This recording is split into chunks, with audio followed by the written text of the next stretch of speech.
It seems initially that there is so much hope in Solomon fulfilling the messianic profile, fulfilling a true humanity, being a new true Adam human.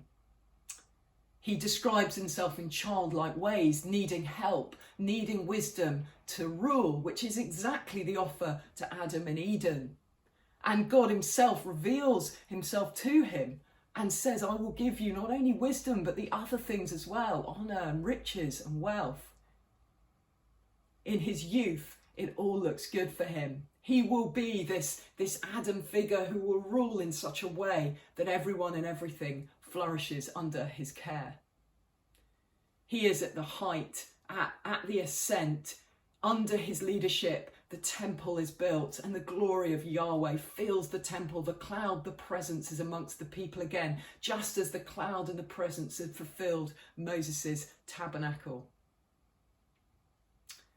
But tragically, he also marries hundreds of women who worship other gods and has hundreds of concubines who also worship other gods. And his heart is led astray. His heart turns and he worships the gods of the nations around him. And from this high place, this Eden promise, this messianic promise, there's a tragic descent.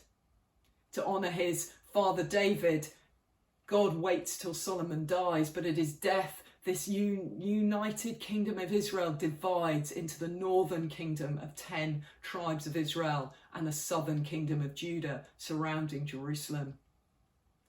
It doesn't take long before the northern kingdom of Israel, despite warnings from famous prophets like Elijah and Elisha, is taken off into exile in Babylon, in Assyria to the north.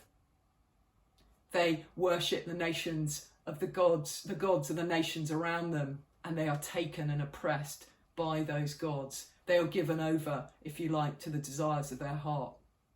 So we're left with one small tribe, Judah, surrounding Jerusalem, and all those faithful Israelites who moved to Judah in order to continue to worship at the temple.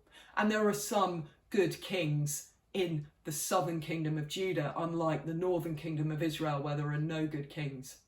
But tragically, 150 years later, they still end up turning to idolatry, culminating in Manasseh, who inaugurates child sacrifice and the worship of Molech in the land of Israel, in the place of Judah.